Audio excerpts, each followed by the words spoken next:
Começando mais um episódio do Três Lados da Corrida, eu sou Ricardo Hirsch, estou sempre com Danilo Balu e Rodrigo Roenes e hoje, com um convidado especial, saímos do nosso estúdio, longe pra caramba, viemos para a civilização aqui na Zona Oeste, para a base da Iguana, uma das maiores organizadoras de prova do Brasil, e vamos conversar com Paulo Carelli. Seja bem-vindo, Paulo.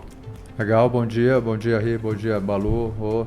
Prazer estar aqui com vocês. Eu tive a oportunidade, né, de já acompanhar os episódios, os 4 primeiros, acho que o quinto foi ontem, né? Foi hoje, entrou hoje. Foi hoje, ainda não escutei. Mas muito bacana a iniciativa, muito legal os temas, muito boa oportunidade da gente estar aqui junto. Que legal. Vamos falar bastante, vamos tirar dúvida de muita gente que estava aí com que adora, né, cornetar. Eu até coloquei no Instagram, falei, os corneteiros de plantão aproveitem, mandem perguntas, comentários, enfim, pra gente falar.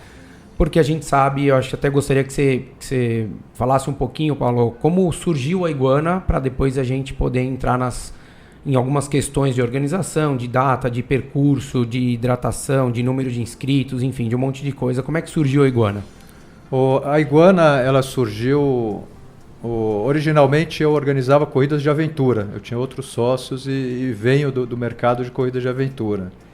E foi quando a gente conheceu o pessoal da O2, né, a Eliane e o Felipe, e eles tinham uma plataforma de cross-mídia para realmente entrar no mercado de corridas de rua com um conceito diferente, trazendo mais as marcas para próximo, proporcionando outras experiências, outras ativações, e usando já a web e a revista, que era muito forte na época, para trazer elementos novos, porque era corrida de rua bem raiz mesmo, né? Naquelas provas onde só tinha largada e chegada, hidratação, o pessoal ia lá para correr e eram fazer felizes, tempo, né? E eram super felizes, era um momento diferente, né? Então a gente, com uma expertise já da corrida de aventura, de fazer as coisas um pouco diferente, já ter uma operação mais dinâmica com outros elementos, a gente acabou organizando corrida para eles. E começamos com o circuito das estações e outros produtos e a coisa começou a ganhar volume, né? E o mercado começou a reagir positivamente a esses novos formatos, novas distâncias, novos locais, era um outro momento. E isso começou a crescer muito, a gente acabou se juntando e abrindo a Iguana como uma empresa de eventos que trabalhava lá associada à empresa deles de mídia, né? Que legal. Eu até vi recentemente que vocês postaram mais de 300 provas já executadas mais de por 300 vocês, né? provas pra gente. Imagina já a quantidade realizar. de problema. Que é a história de nego só ver as pingas, né? Não, é assim. É mais ou menos isso. Nossa, 300 isso, provas. Se ele ganha tanto por prova, ele já faturou tanto, né? É. A cabeça da galera é essa, né?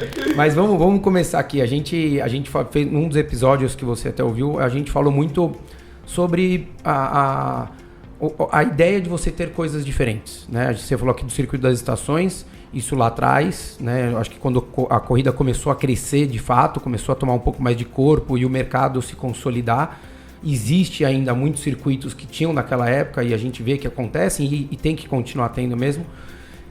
Como é que vocês desenvolvem um circuito novo ou uma prova nova, não necessariamente circuito? Como é que é algum funcionário de vocês aqui que levanta o braço e fala, tive uma ideia, ou é um patrocinador que vem, ou um exemplo de prova fora, de onde vem isso? É um pouco disso, de tudo isso junto, né? A gente aqui na Iguana, a gente tem o foco muito em preservar algumas coisas, que é fazer corrida mesmo como corrida, né? Para quem gosta de correr, para quem vai estar, seja iniciante ou quem já está no nível mais avançado, correndo corridas de maior distância, a gente procura realmente ter a corrida como essência. A gente vê muita coisa surgindo no mercado, né? Agora, esse fim de semana, a gente viu lá onde está o Wally, né? As coisas, o kit, tem lá, se foi o óculos, o gorro do Wally, corrida de super-herói. Então tem muita coisa assim que a gente foge um pouco disso para preservar realmente a essência da corrida, a experiência da corrida, seja independente do nível que a pessoa tiver. E o bom e velho tem espaço para todo mundo. Para todo mundo, exatamente. O público hoje da corrida se diversificou demais, né? Como a gente estava falando desse tempo lá atrás, há 10 anos atrás, o corredor ele já era um cara corredor, assim, ele treinava, ele prestava atenção, né? Seguia planilhas, ele queria evoluir, ele tinha todas as referências de tempo, ele sabia quem que corria melhor ou mais lento que ele. Então tinha muito essa questão competitiva. Hoje a gente tem todo tipo de corredor, né? Tem gente que quer uma prova de 5K é um super desafio para ele já completar a 5K correndo, e tem gente que quer bater o recorde na maratona. Então a gente precisa pensar em tudo isso quando a gente pensa em novos eventos. Ideias não faltam, né? O que a gente mais recebe aqui, a gente... Sugestão. Puta, tive uma ideia, né? Vamos correr, vamos largar da Paulista e correr até o Jaraguá. E acabar subindo o pico. Pô, nota 10, né? Legal. E aí, como é que faz isso? Já vamos entrar numa parte, né, que eu acho que o Rô e o Balu também estão aqui comigo. Pode dar oi aí, vocês estão... Tudo bem? Por enquanto eu estou ouvindo, tá interessante. Vamos lá, vamos embora. Olá pessoal, a ideia é exatamente essa, a gente debater e é claro que eu tenho algumas curiosidades para perguntar para o Paulo. Mas é isso aí, surgiu essa ideia, sai da Paulista, acaba no Jaraguá, e aí? Bom, aí a gente já, pela experiência que a gente tem, pela bagagem, porque a gente, né, trabalhando novas ideias que surgiram aqui dentro em função dessas, que a gente acompanha, né, a maturação do mercado. Por exemplo, quando a gente decidiu lançar a maratona SP City Marathon há 4 anos atrás, a gente fez uma avaliação e percebeu que o número de maratonistas já existentes em São Paulo, né, devido ao crescimento dos 10K para meia maratona, depois da meia maratona para provas intermediárias que tinham aí, e o número de maratonistas que corriam fora e que corriam as próprias maratonas aqui, a do Rio vinha crescendo, de Porto Alegre também já vinha apresentando, né, números que o Balu conhece bem aí, né, que é o nosso...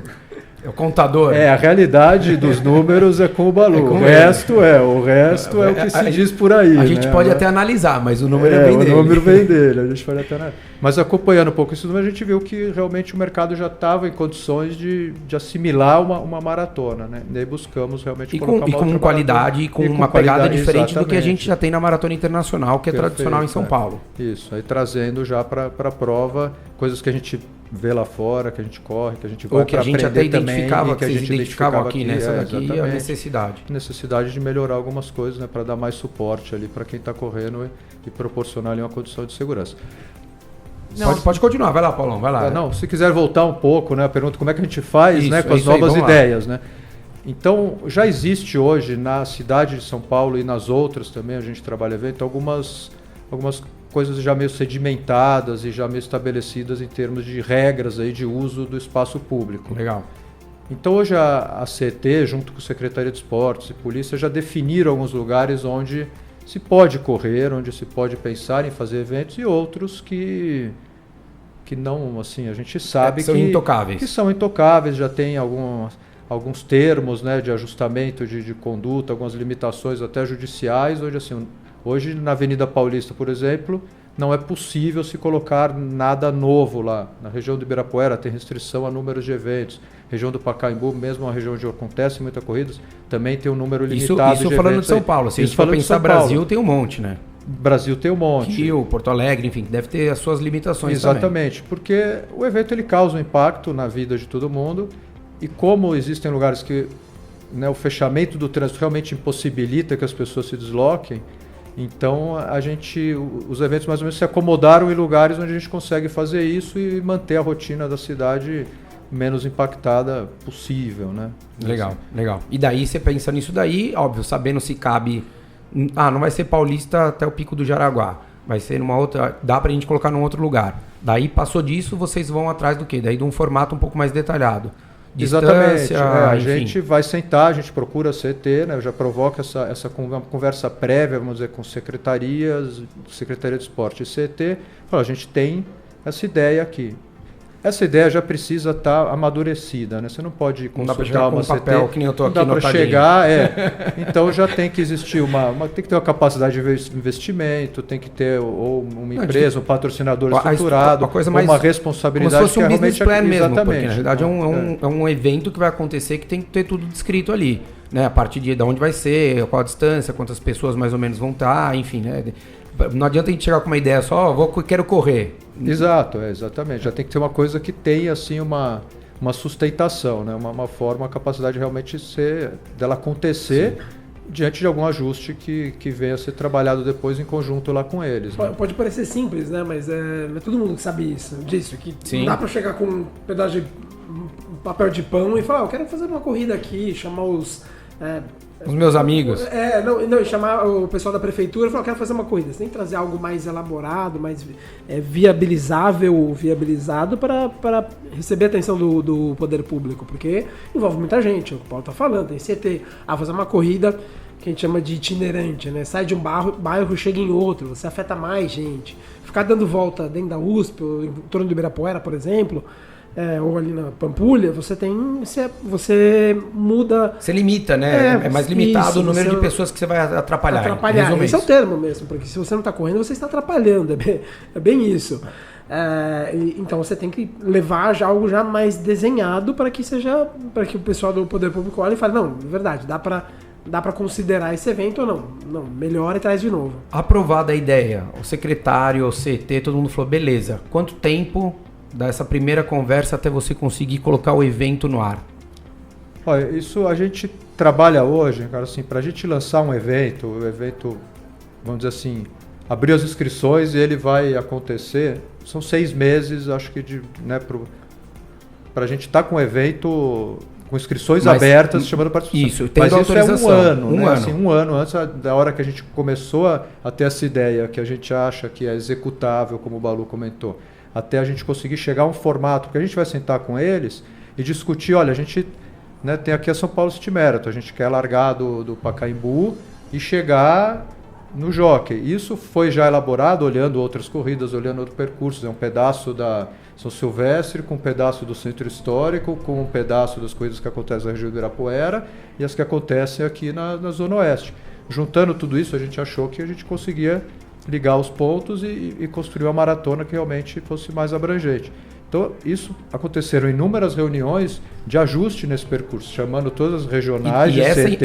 Essa em específico demorou mais de ano, porque eu lembro quando chegou, vocês montaram, desenharam isso, a Specific começou com a ASICS, né? E eu lembro que eu fui lá uma vez numa reunião e eu conversei com o pessoal na época, o Gustavo, quem mais estava lá? Enfim. E até para eles perguntaram, o que você acha desse percurso, dessa prova e tal? E na época eu falei, olha, se vocês querem o princípio que vocês tinham na Golden Four, que na época era Golden Four, que era uma prova rápida, não é o que vocês vão ter. Porque não dá para você achar que... Claro. Não é uma prova para ser rápida, mas é uma prova que você corre em lugares que muitas vezes você não corre. Ou você faz a São Silvestre ou você não corre no centro da cidade, praticamente. Né? Perdeu-se muitas provas, a gente fez até já gravamos um episódio falando de provas antigas, ainda não foi pro ar, mas perde muito do que a gente já teve. E na hora que você junta tudo isso, óbvio que não é. Em São Paulo, você quer fazer prova plana, no máximo você vai ter que fechar a marginal. Só que você não consegue fechar 42 km na marginal. E daí as pessoas também vão reclamar do cheiro, enfim, tem uma série de coisas. Agora, vai lá, Rô, que você queria perguntar. Uma curiosidade que eu tenho, mas o Paulo já respondeu, que é o fato de, com exceção da São Silvestre, que a gente sabe que ela larga na Avenida Paulista e termina na Avenida Paulista, até então eu pelo menos não tenho nenhum outro conhecimento de prova de algum evento que já atravessou a Avenida Paulista, exemplo lá da Consolação, indo para o Paraíso, etc. Como de passagem a Avenida Paulista, mas acho que você respondeu que vai muito em função da parte de mobilidade, limitação daquela área. Outro ponto, Paulo, assim, no passado, a gente, como o Ri falou, a gente gravou com relação a provas antigas. O que eu vejo hoje em algumas situações são eventos também, como circuitos que acontecem no mesmo local, exemplo, o Pacaembu ou a própria USP, e a gente vê por parte de alguns corredores, apesar do evento ele estar consolidado, ele encher, que alguns corredores mas é sempre no mesmo lugar, a gente não tem uma opção ou uma alternativa. E eu me lembro que a gente já teve opções, por exemplo, acho que foi 2 ou 3 anos, uma prova que aconteceu dentro da fábrica da Volks, que foi um exemplo, a corrida vertical que aconteceu no prédio da Nestlé.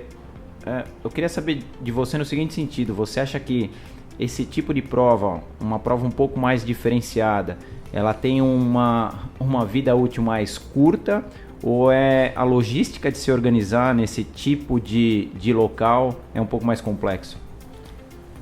Eu acho que existe realmente essa tendência das pessoas cansarem naturalmente de correr no mesmo local, né, no Pacaembu, na USP, agora na Marginal, né, muitas corridas têm acontecido ali, Parque do Povo, Marginal, por exemplo, Circuito Atenas. Mas ao mesmo tempo que algumas pessoas, depois de correr ali algumas vezes acabam se cansando, outras vão lá, né? O público se renova. Ele é reciclável, né? O público daí o cara se fica renova. 2 anos sem correr, mas dele volta Exato, a correr lá uma vez. Ele volta enfim. a correr lá e tal.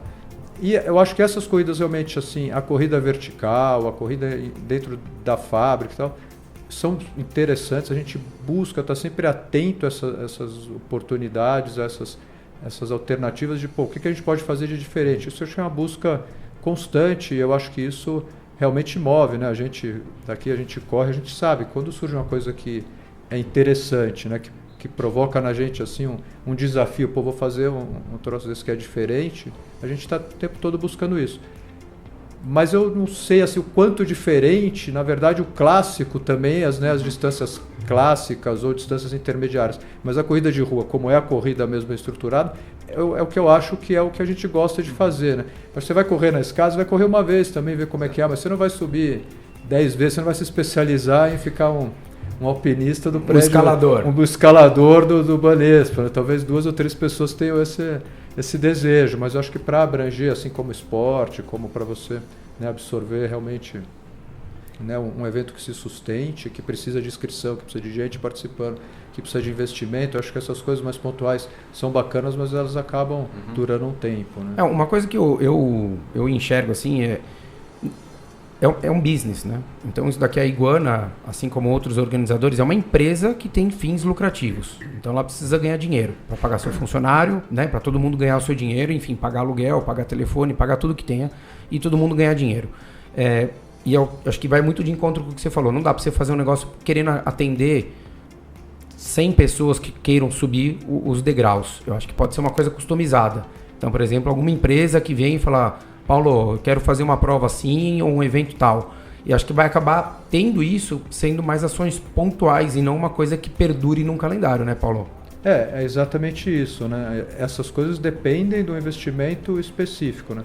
A gente ficou 2 anos fazendo uma coisa que era muito legal, era diferente, que são as corridas do Circuito da Cidadania da Prefeitura, que eram corridas em lugares diferentes, tinha corrida em Ermelino, Matarazzo, Cidade Tiradentes, e acho que até para vocês Vila é legal, Maria, né? Pra gente super legal. Realmente eram lugares onde não se corre, tiveram corridas muito bacanas, só que assim, são corridas que não se sustentam se não tiver investimento, porque ninguém vai pagar para ir correr em Ermelino, Matarazzo, entendeu? Então, essas coisas têm que ser... Não, porque tem menos pessoas que correm lá, exatamente, não é? Pode ser qualquer outro lugar. Exato, mas tem menos pessoas que correm lá e, vamos dizer assim, comercialmente, pela necessidade de que existe, de que as pessoas comprem, né? A corrida, ela aconteceu lá e foi um sucesso tal, porque é um evento de participação gratuita, né? Alguém está subsidiando aquela experiência. Mas na hora que você vai ter a opção de compra de alguma coisa, você vai ser mais exigente, né? Então tem algumas coisas nessas regiões mais afastadas que talvez não gerem tanta atratividade comercial para quem está comprando a inscrição. E a empresa hoje depende, a gente tem um custo fixo aqui hoje que é grande, é uma empresa mesmo, onde trabalham 50 pessoas e a gente depende de vender vamos dizer assim, uma quantidade de inscrições por ano para pagar essa conta. Sim, né? É um negócio como outro qualquer. Sim, né? 50 funcionários, fora os que são contratados quando vai fazer evento. Exato, né? Porque daí quadriplica esse número, dependendo do evento que você for fazer. E essa é justamente uma pergunta que eu tinha, né, anotada aqui para fazer, Paulo. Quando a gente olha hoje o mercado, não só a Iguana, tá, mas todas as outras organizadoras, a gente olha os eventos dessas empresas. A impressão que dá, nunca parei para anotar isso, mas a impressão que dá é que existem hoje, atualmente no mercado brasileiro, menos patrocinadores. Então, antes tinha ali não só as marcas esportivas, que nunca foram as maiores patrocinadoras, mas outras empresas que colocavam dinheiro no evento e aí, obviamente, como você mesmo usou a expressão, subsidiavam um evento de corrida. Então, o evento ele não se pagava apenas com a inscrição do corredor, mas pagava também com esse dinheiro de patrocínio. Como eu disse, a impressão que eu tenho é que muito menos gente patrocinando hoje. É uma impressão minha ou é verdade isso? Hoje tem menos gente patrocinando e as empresas acabam dependendo um pouco mais do valor da inscrição. É isso mesmo? Isso é uma realidade, né, Balu? Hoje, quando a gente começou a fazer corridas, vamos dizer, há 10 anos atrás, 70% do orçamento, vamos dizer assim, de uma corrida ele era pago pelos investimentos de patrocinadores. Então, sejam cotas maiores ou cotas menores, 70% desse orçamento vinha de dinheiro de patrocínio e 30% de dinheiro de inscrição. Até por isso as inscrições eram mais baratas, né? Hoje essa relação é totalmente oposta, né? Ela chega ali de 70% a 100%. Hoje tem corridas que assim... Que não tem nada, não né? tem nada, não tem nenhum patrocinador, nem água, nem 100%. Não tem nada, não tem isotônico, não tem água, não tem... É uma realidade do mercado, não é só vocês, do mercado, todo mundo. Do mercado. E isso inverteu toda essa relação e o aumento do custo do evento, né? Do custo de vida de todo mundo, do custo de tudo se tornou mais caro, né? Mas, eu falei isso porque para o corredor não é tão claro. O corredor não sabe necessariamente. Ele fala assim, pô, não só a inscrição aumentou de preço, como não vem mais brinde no kit, quando na verdade não é uma opção, né? Não é que você fala, não quero mais colocar brinde, é que não tem mais quem se ofereça, né, a pagar para entrar no kit. É que por mais que seja um produto para uma empresa, isso tem um custo. É tudo, essa empresa gastou tudo para fazer, né? Uma empresa de creme dental. Ela vai pagar para dar isso daí. Isso daí foi produzido, ela gastou material, ela gastou hora de máquina, hora de funcionário para produzir esse material. E daí muitas vezes ela fala, não preciso. O que ela vai ter às vezes de retorno, né? O Paulo acho que até pode dizer, o escrito ali no pórtico de chegada e na camiseta, às vezes é o mesmo retorno se ela não te der o produto. E daí ela fala assim, pra que eu vou gastar dando produto, né? É mais ou menos isso, né, Paulo? Essa conta acho que eles acabam fazendo, né? É mais ou menos isso. Hoje as empresas fazem realmente essa conta, né? O produto para eles é um investimento na prova, né? Por exemplo, a Gatorade, que é nosso parceiro há muito tempo, a gente valoriza demais porque o que eles dão de suporte só, né, fazendo os postos de hidratação ao longo do percurso, oferecendo o produto, aquele pessoal para estar lá, né, preparando, entregando o Gatorade para o pessoal, pô, é super importante para a gente hoje, tanto como uma operação de hidratação, quanto como o produto, né, o que eles investem no produto. E não existe, assim, o investimento financeiro, ele foi se tornando cada vez menor. Mais escasso. Mais escasso. Então, para as empresas também, em geral, se você olhar, é a situação do mercado como um todo. Assim, a capacidade de investimento, em geral, ela diminuiu, assim, né? Mesmo as marcas, né? Porque mesmo é mais próximo do corredor as marcas esportivas, né? Elas entram em muito poucos eventos por ano. E é isso, obviamente, que esse valor vai ter que ser custeado por outra pessoa, que não pode ser a organizadora, porque ela tem que pagar, obviamente, pelo cara que vai correr e tem que comprar a inscrição. Isso entra muito, até uma das perguntas que alguns dos nossos ouvintes mandaram, com relação à premiação, não só para profissional, mas muitas vezes para corredor de categoria, porque no passado a gente tinha muito isso, a gente tinha uma premiação para categoria 30 a 34, vai dar um tênis, dar um relógio, dar sei lá o que, enfim, dar um brinde, dar um vale de desconto, né? E hoje a gente vê que isso diminuiu muito. Isso também entra por conta disso, por conta dos patrocinadores que estão ali, que de repente falaram, não, o que eu tenho é isso daqui, e daí vocês também como organizadores acabam tendo que sambar com aquele orçamento ou com aquela ajuda que eles têm, é isso? É exatamente isso. Tudo está no mesmo orçamento, né? Assim, então, hoje você, para colocar uma corrida na rua, você tem que fechar um orçamento. Aquela conta, ela precisa pelo menos zerar, né? A gente gosta muito de fazer evento e a gente já perdeu muito dinheiro fazendo evento e hoje a gente, já com a experiência que tem, sabe exatamente ali o ponto de equilíbrio que a gente precisa buscar em termos de resultado. E a questão de premiação, ela entra dentro dessa conta e a conta precisa fechar. Então você precisa fazer cortes, como você faz corte de custo em qualquer segmento. E a premiação passa por isso, infelizmente. A gente adoraria, né, pagar as melhores premiações, ter uma presença maior de atletas de elite, convidar mais atletas para vir correr de outras regiões, mas tudo isso entra nessa mesma conta. E com a diminuição de patrocinadores, a venda de inscrições, a gente não pode também, o valor da inscrição, chega uma hora que também o mercado não consegue absorver, né? Você não pode repassar o preço, né? Você sabe que aquela prova vai ter 5 mil inscritos, mas você tem um limite de valor que você consegue, que é aceitável você, né, cobrar para que as pessoas... Aí que entrou aquelas opções de você ter kits diferenciados. Isso, aí que a gente começa a buscar, né, agora a gente está vendendo inscrição econômica, que é sem camiseta. Pô, o cara corre todo fim de semana, ele não aguenta mais ter tanta nem camiseta usa de corrida, ele nem usa né? essas camisetas. E o público aderiu, Paulo? O consumidor que o corredor da Iguana, ele aderiu a esse parte, óbvio, né? Nunca vai ter uma transferência, mas eles gostaram da ideia? Sim, Paulo, foi interessante a experiência. A gente começou a fazer isso numa prova que estava crescendo a demanda e que a gente não tinha como fazer mais camiseta, vamos dizer assim. A gente falou, não, então vamos, se as pessoas estão querendo correr, vamos experimentar vender sem a camiseta. E teve um número bacana de inscrição sem camiseta e começamos a adotar isso em outros eventos.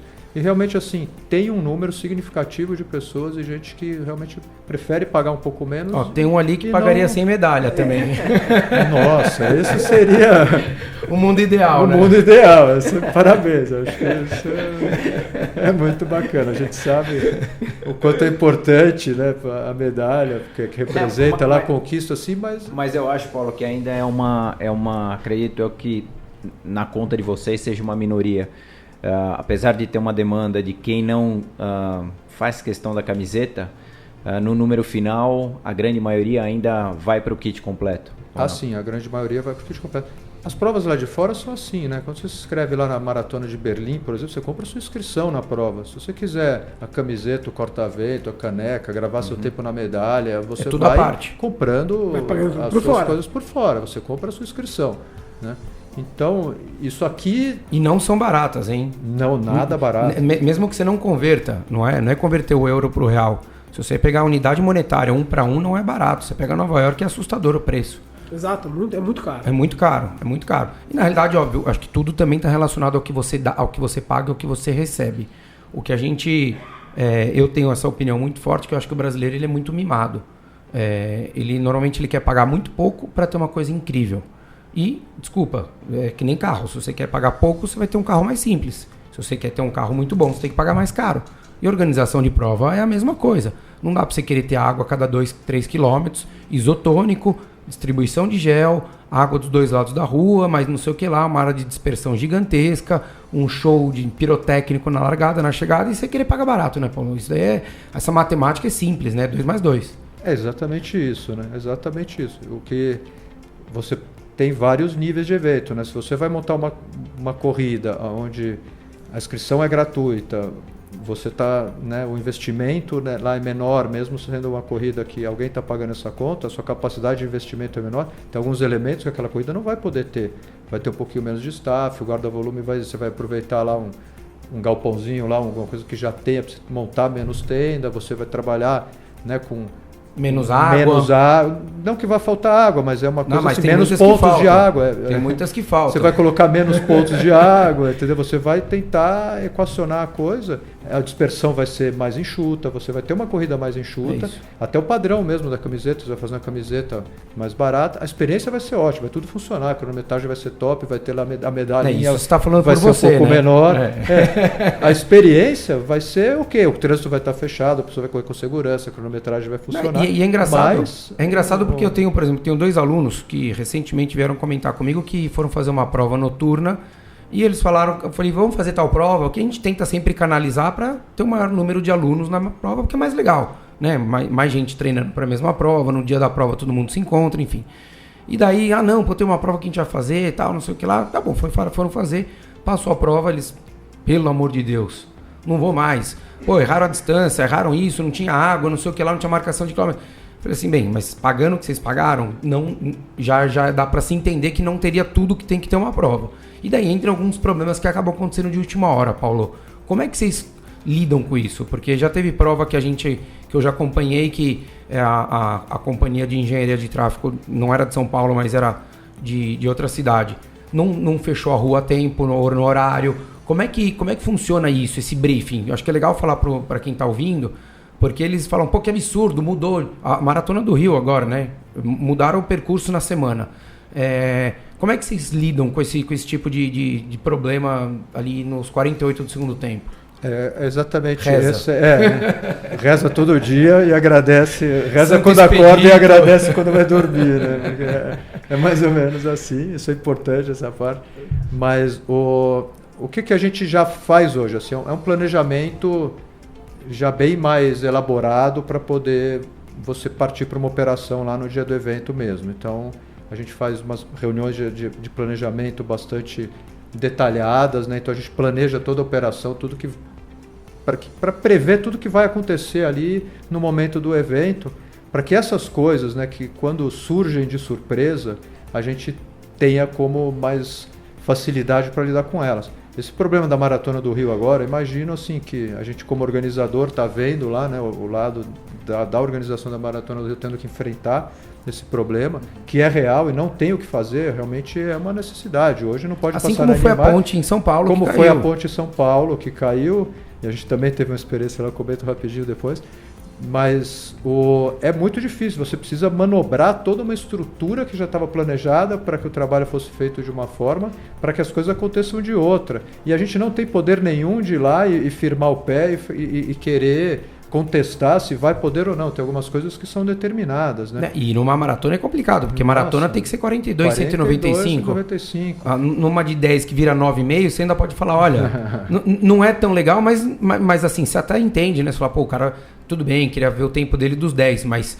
numa maratona você tem que bater ali, porque primeiro, tem gente que quer qualificar, tem gente que quer falar que, né, fez a maratona para tal tempo. 10 km ele pode fazer qualquer dia, qualquer fim de semana que tem prova acontecendo em São Paulo. Uma maratona tem um planejamento muito mais extenso, que exige muito mais, né? Muito mais, é um planejamento complexo, né? A gente complexo. Fica meses trabalhando no planejamento de uma maratona. Conta essa história aí. Não, a história, a gente caiu a ponte, né, na Marginal lá no Jaguaré. E a nossa primeira corrida do ano, ela se chama Run the Bridge, que era uma corrida que, né, tava tudo certo para ela largar e chegar. Virou quase noiva, né? Virou quase bride, né?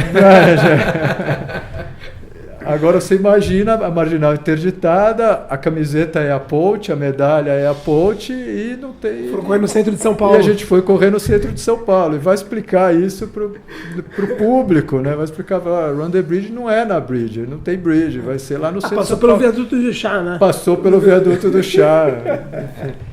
Mas acontece essas coisas e exige da gente. E não foram só vocês, né? Não foram só a gente. A própria Track and Field Run Series, que tem ali do Vila Lobos, quer dizer, era na última saída da Marginal para a saída expressa para local, para não pegar a ponte, é na frente do Vila Lobos e largava ali na Marginal, não tinha como.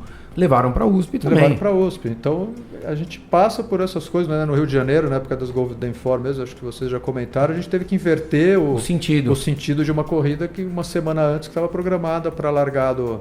Era de São Conrado para o Recreio, e aí teve que fazer o contrário, porque alguém mudou de ideia lá e achou que aquilo não podia ser feito daquela forma como já estava combinado. Posso colocar aquela vinheta? Brasil, Zil.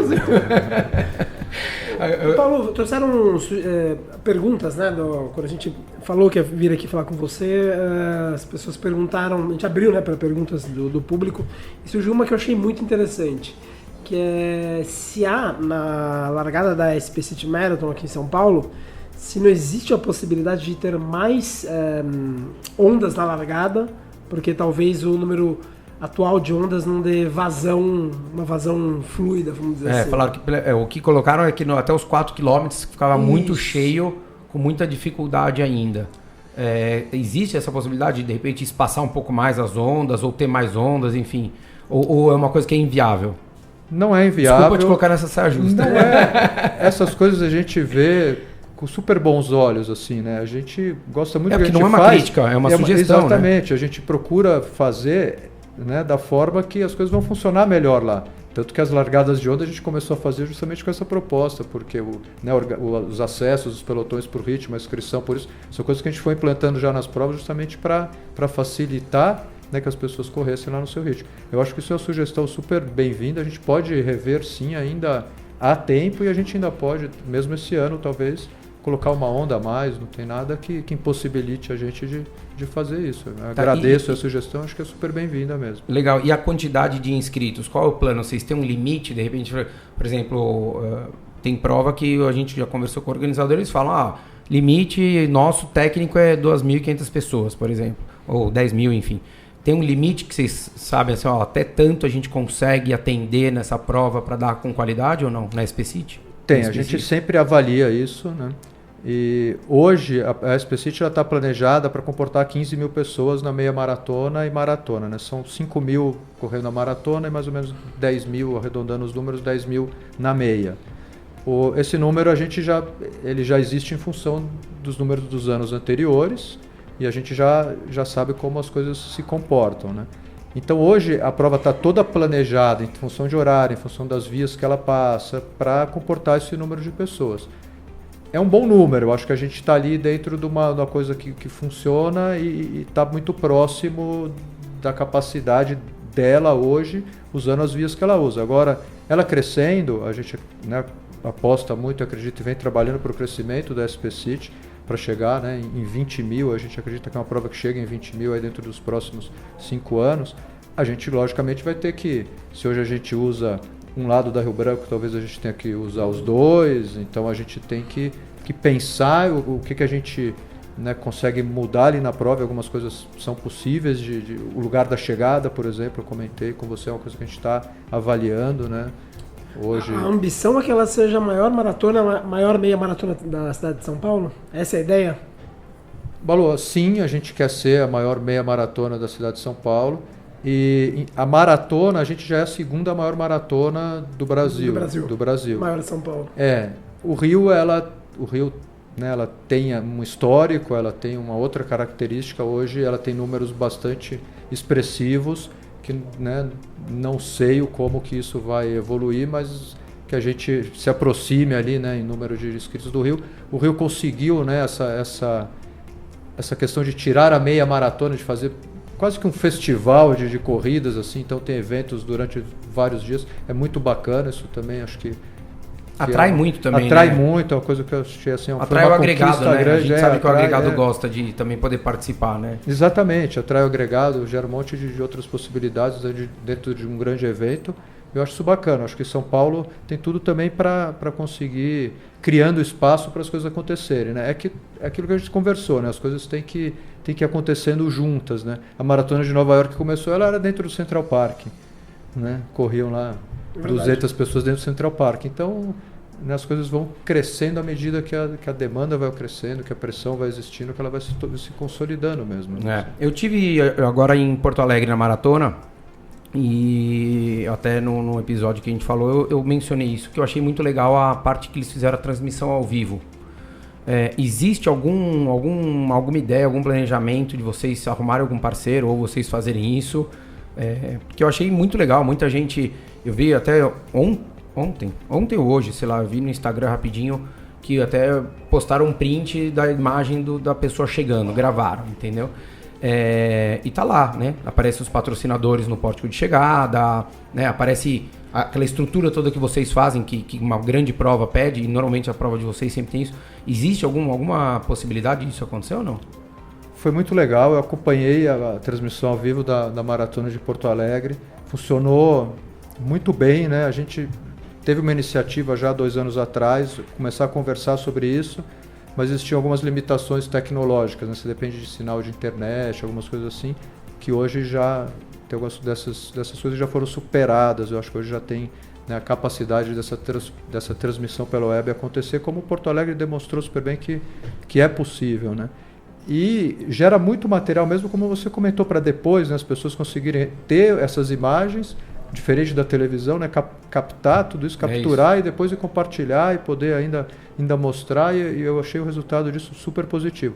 A gente está conversando já esse ano com alguns parceiros aí, avaliando se a gente já consegue colocar na SP City também. Que legal, porque barateou muito isso também, né, Paulo? Antigamente, eu lembro uma vez conversando com o Carlos Galvão, e eu sugeri que ele fizesse numa das provas que ele organizou o Ironman. Falei, pô, por que você não põe uma prova lá? Tal? Ele falou, cara, porque custa, na época, uma prova de 10 km custava 150 mil reais pra você fazer. Ele falou, 150 mil reais, muitas vezes eu posso fazer uma transmissão ao vivo, que era o mesmo custo.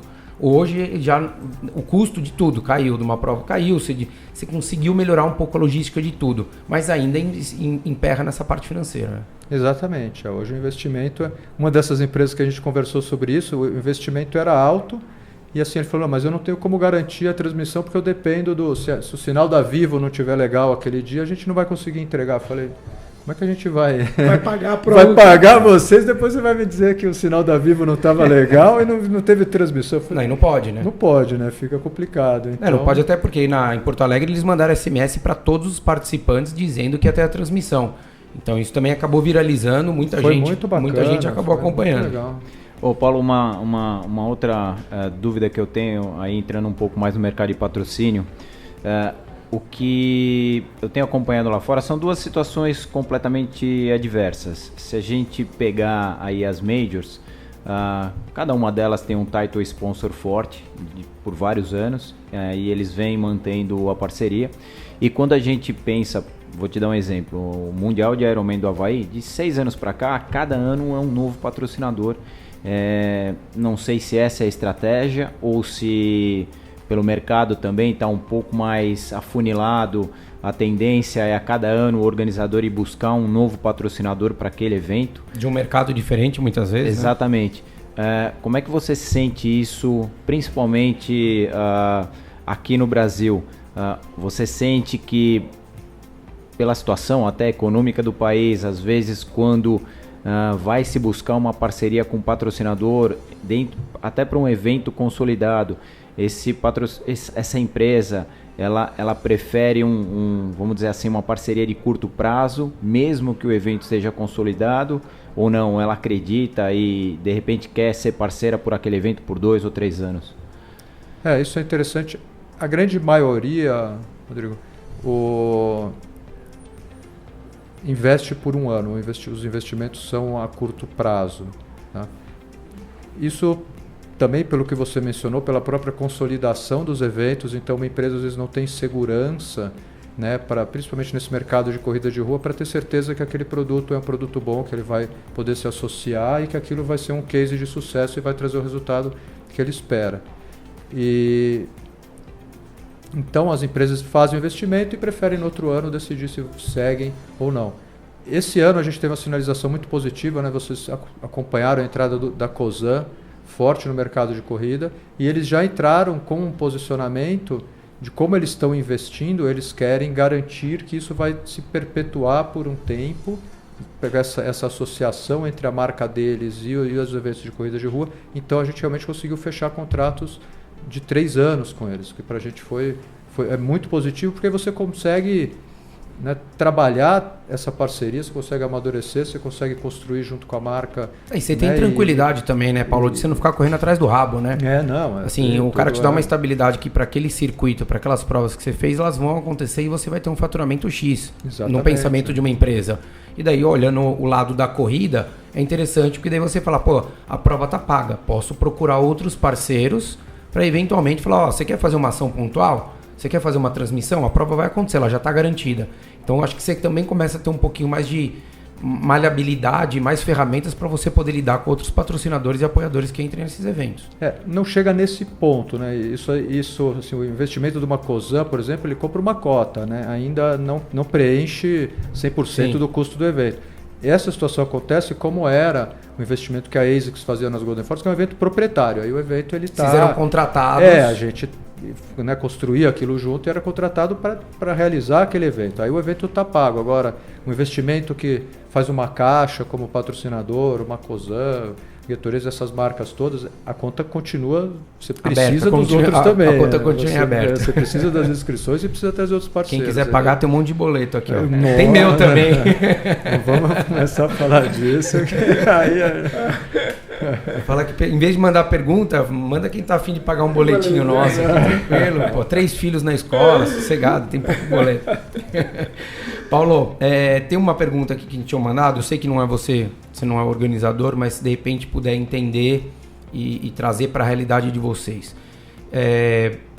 Óbvio que eu acredito que seja mais por conta da prefeitura, mas na Maratona de São Paulo, no quilômetro 36 mais ou menos, você passa e você cruza do lado da Cidade de Jardim, né, do lado da USP para a Cidade de Jardim, para em sentido Ibirapuera, para você terminar a maratona pelo túnel. E algumas pessoas comentaram, mas por que de repente não coloca pela ponte? Porque você tem essa via. E fazem exatamente o mesmo caminho, né? Um passa por baixo e outro por cima do rio. Você acredita que é isso mesmo? A prefeitura fala, não, é esse o caminho, é essa maneira que vai ser e ponto final, é isso? É assim. Não, é isso que a gente quer saber. A gente está dando risada aqui porque é isso mesmo. A gente quer ter esse ponto de vista de vocês, porque achismo basta o nosso. Claro que o organizador, né, o organizador da Maratona de São Paulo, nós, por exemplo, organizadores da SP City Marathon, quando a gente senta para conversar com a CT, a gente não vai lá e não propõe que a maratona passe pelo túnel. Né? Lógico que a nossa proposta é sempre que a maratona passe por cima do túnel, né, contorne ali o Parque do Povo, passe por Cidade Jardim e siga tanto na ida quanto na volta. A nossa não volta, no caso da Maratona de São Paulo ela retorna. Mas isso causa alguns impactos ali em linha de ônibus, em alça de ponte, em acesso a bairros, que tem toda uma justificativa para essas coisas às vezes não serem autorizadas. E depende muito assim do momento que está a cidade, do momento que está a CT, de quem está na secretaria, tudo, né? Todas essas questões. Mas assim, existe uma boa vontade muito grande em analisar e se for possível, assim, a maratona ela ia e voltava pelo túnel. Esse ano ela só voltou, eles conseguiram fazer a ida por fora do túnel. Existe uma boa vontade muito grande agora a gente também tirar o túnel da SP City Marathon. A gente está tentando, né, fazer os ajustes de percurso necessários para que isso aconteça. Então você tira o túnel, mas você impacta em outros lugares. Então não é tão simples assim. Então você acaba tendo que mexer na chegada, mexer na largada, mexer nas ruas que ela passa pelo centro. Você acaba tendo que mexer em outras partes da prova para que isso dê certo.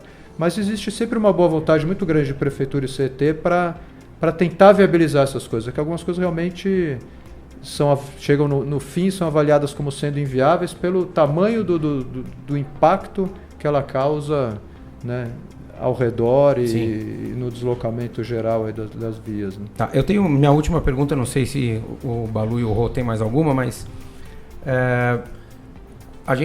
você já fez provas fora do país, a gente estava falando aqui antes que você fez Sacramento no final do ano, né? Fiz Sacramento. E o que a gente vê muito lá é a valorização que as pessoas dão para o evento, não só quem participa, mas muitas vezes a cidade de fato ela abraça aquele evento. E não só porque aquilo lá traz dinheiro para a cidade dela, mas porque ela valoriza.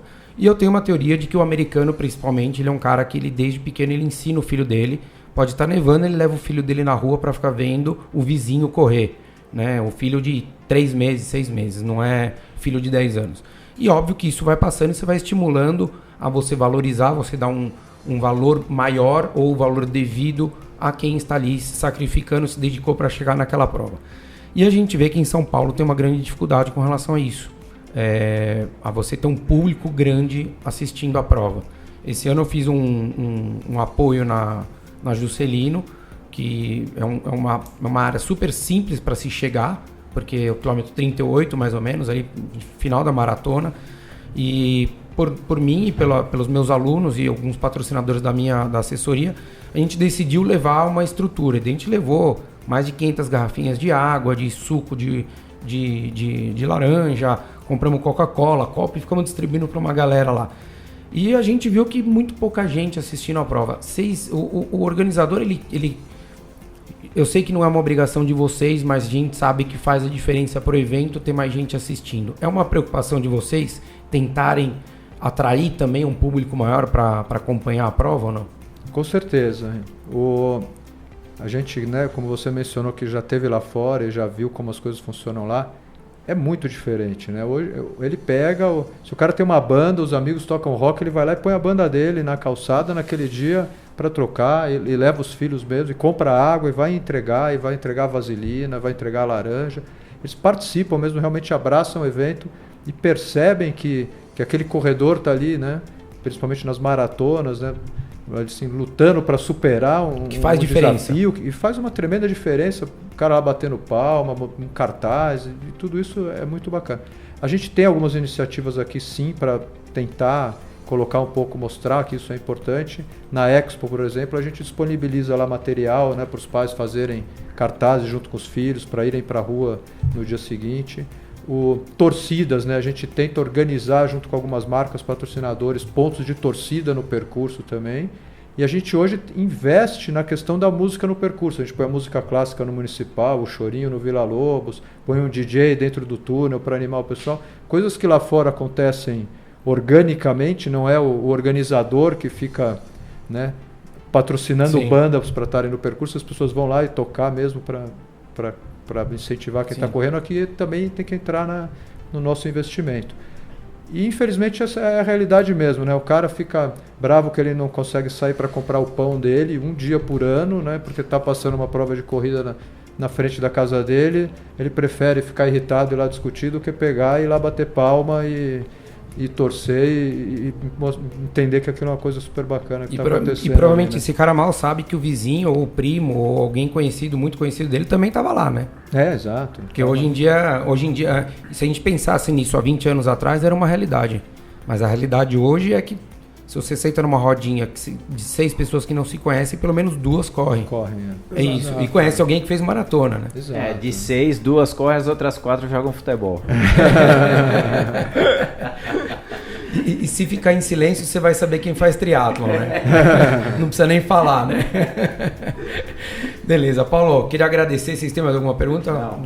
Que tá tudo aqui, hein? Só agradecer ao Paulo pela oportunidade. Obrigado, viu, Paulo? Obrigado pelo seu tempo, pelo espaço que a gente chegou causando aqui na Iguana.